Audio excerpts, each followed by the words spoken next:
제14장. 여인에게서 태어난 사람은 생애가 짧고 걱정이 가득하며 그는 꽃과 같이 자라나서 시들며 그림자같이 지나가며 머물지 아니하거늘 이와 같은 자를 주께서 눈여겨보시나이까. 나를 주 앞으로 이끌어서 재판하시나이까. 누가 깨끗한 것을 더러운 것 가운데서 낼 수 있으리까. 하나도 없나이다. 그의 날을 정하셨고 그의 달수도 주께 있으므로 그의 규례를 정하여 넘어가지 못하게 하셨사온즉 그에게서 눈을 돌이켜 그가 품꿈같이 그의 날을 마칠 때까지 그를 홀로 있게 하옵소서.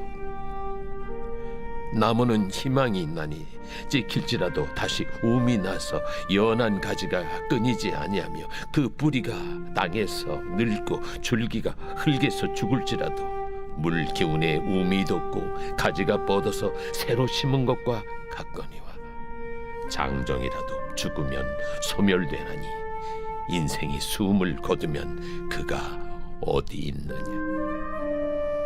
물이 바다에서 줄어들고 강물이 잦아서 마름같이 사람이 누우면 다시 일어나지 못하고 하늘이 없어지기까지 눈을 뜨지 못하며 잠을 깨지 못하느니라.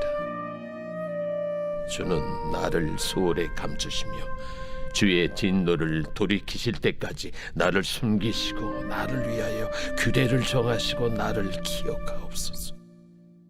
장정이라도 죽으면 어찌 다시 살리이까. 나는 나의 모든 고난의 날 동안을 참으면서 풀려나기를 기다리겠나이다. 주께서는 나를 부르시겠고 나는 대답하겠나이다. 주께서는 주의 손으로 지으신 것을 기다리시겠나이다. 그러하온데 이제 주께서 나의 걸음을 세시오니 나의 죄를 감찰하지 아니하시나이까. 주는 내 허물을 주머니에 봉하시고 내 죄악을 싸매시나이다. 무너지는 산은 반드시 흩어지고 바위는 그 자리에서 옮겨가고 물은 돌을 닳게 하고 넘치는 물은 땅의 티끌을 씻어버리나이다. 이와 같이 주께서는 사람의 희망을 끊으시나이다. 주께서 사람을 영원히 이기셔서 떠나게 하시며 그의 얼굴빛을 변하게 하시고 쫓아보내시오니 그의 아들들이 존귀하게 되어도 그가 알지 못하며 그들이 비천하게 되어도 그가 깨닫지 못하나이다. 다만 그의 살이 아프고 그의 영혼이 애곡할 뿐이니이다.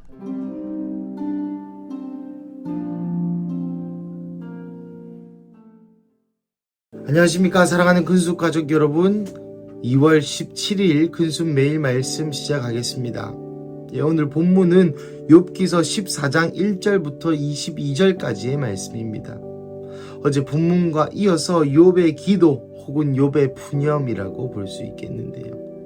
사실 지금까지 욥의 고백, 또 욥의 반문, 또 욥의 대답은 사실 어쩌면 우리가 보았을 때에는 불평하는 것 같은, 또 이 상황이 너무 힘들어 몸소리치는 것 같은, 조금 더 신랄하게 얘기하자면 하나님을 원색적으로 비난하지 않았지만 하나님이 하신 일들을 저주 혹은 비난하면서 내가 태어난 날을 저주한다든지 어미가 헛된 일을 했다는 표현을 한다든지 하나님께 돌려 하나님 정말 죽을 것 같으니 이제 죽여주십시오. 나를 왜 이렇게 괴롭히십니까?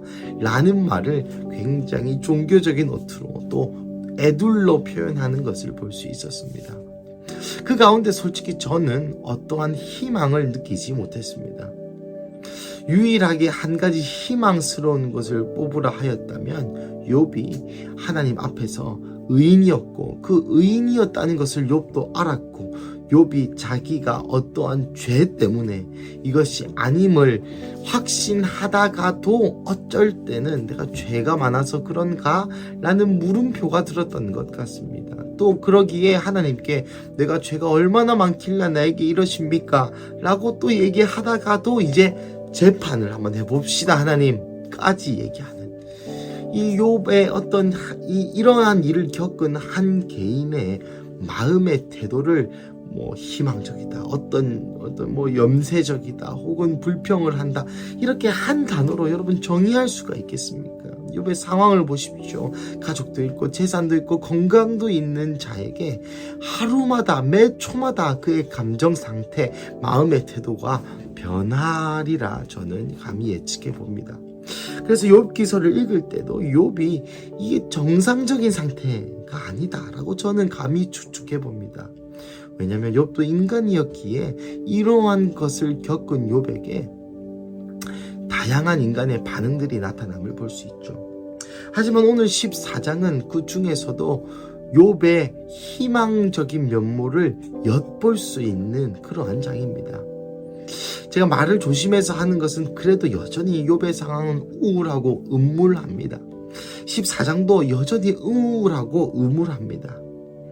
인간의 한낱, 인간의 삶에 대한 무색함, 그 허무함, 자연도 없어질 것, 다 없어질 것, 인간의 삶도 너무 허무하고 너무 무력한 것을 고백하고, 또 죽은 자들은 그의 아들들이 어떻게 되어도 모른다 라는 표현과 함께 그 인생의 덧없음을 얘기하지만, 오늘 본문 특별히 13절 14절에 그나마 욥의 마음 한켠에 간직하였던 그 희망의 고백을 담아 고백하고 있습니다.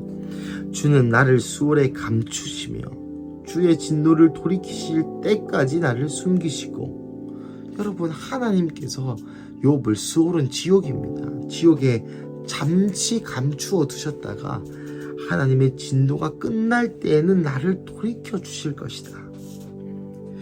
나를 위하여 규례를 정하시고 나를 기억하옵소서. 주님, 내가 이 수월에 있는 거 주님 아시죠? 주님, 나 버리지 않았다는 건 다 압니다. 주님, 저를 기억하옵소서. 14절 장정이라도 죽으면 어찌 다시 살리까? 나는 나의 모든 고난의 날 동안을 참으면서 풀려나기를 기다리겠나이다. 여러분, 이것이 욥의 절절하고도 간절한 믿음의 고백이자 또 그 마음의 바램이자 또 욥의 기도였다고 저는 생각합니다. 사랑하는 가족 여러분, 어제 제가 선하신 하나님에 대해서 기억해야 한다라고 말씀드렸습니다.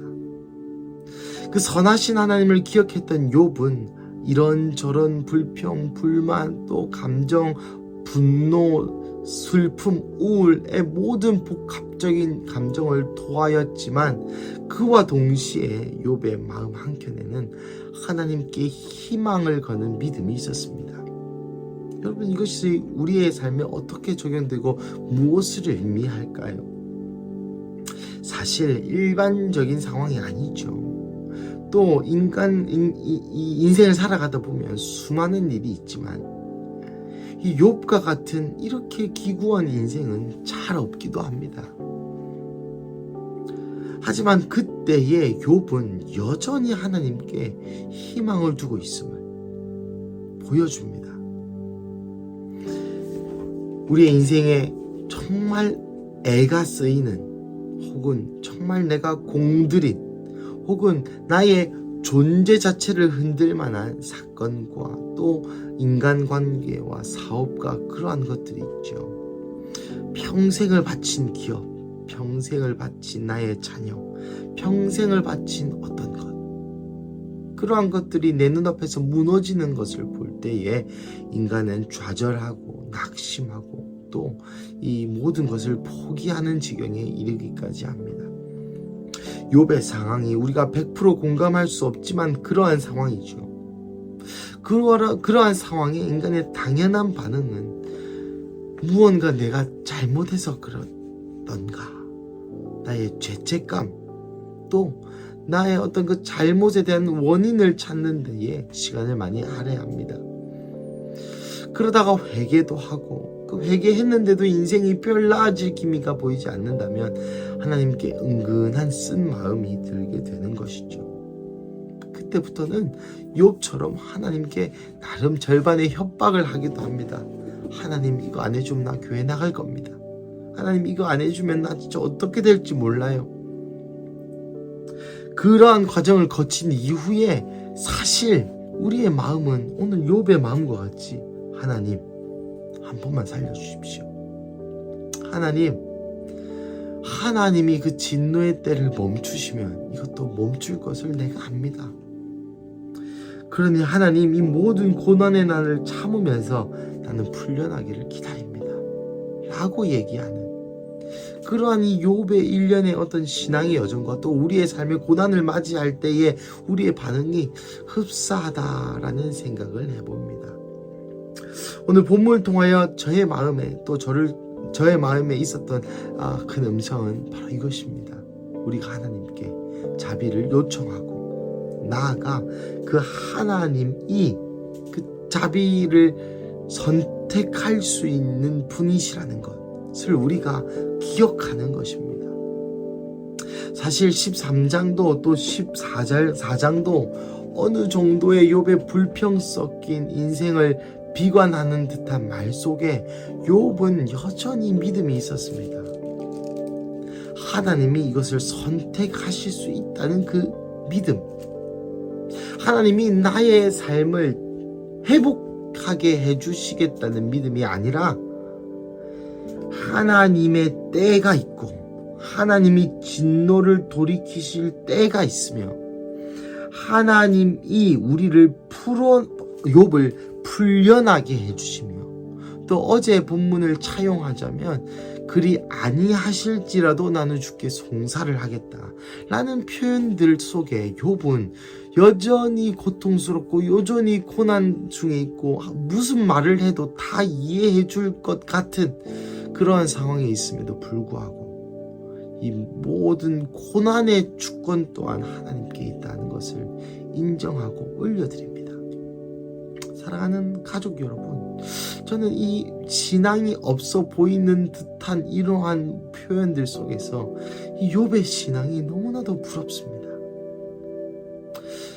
여러분이라면 그 고난 가운데 이 고난도 주님께 달려있는 것이라는 고백을 여러분 하실 수 있으시겠습니까? 저는 그냥 금식하며 굶으며 주님께 잘못했다 싹싹 빌으며 하나님이 내가 원하는 방식대로 이 고난에서 나를 꺼내줄 때까지 떼쓰는 아들일 것 같습니다.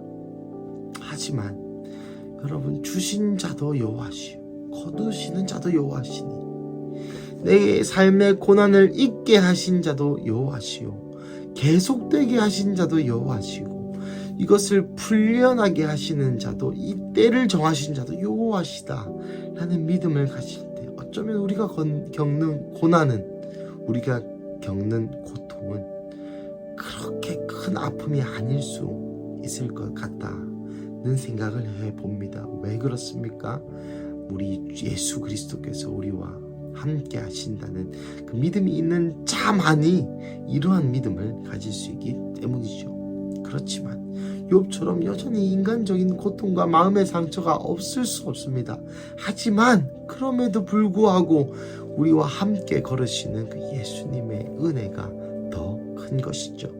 말씀을 마무리하겠습니다. 그래서 사랑하는 가족 여러분, 오늘 이 하루 가운데도 주님께 모든 주권이 있음을 인정하는 하루 되시기를 주님의 이름으로 축복합니다.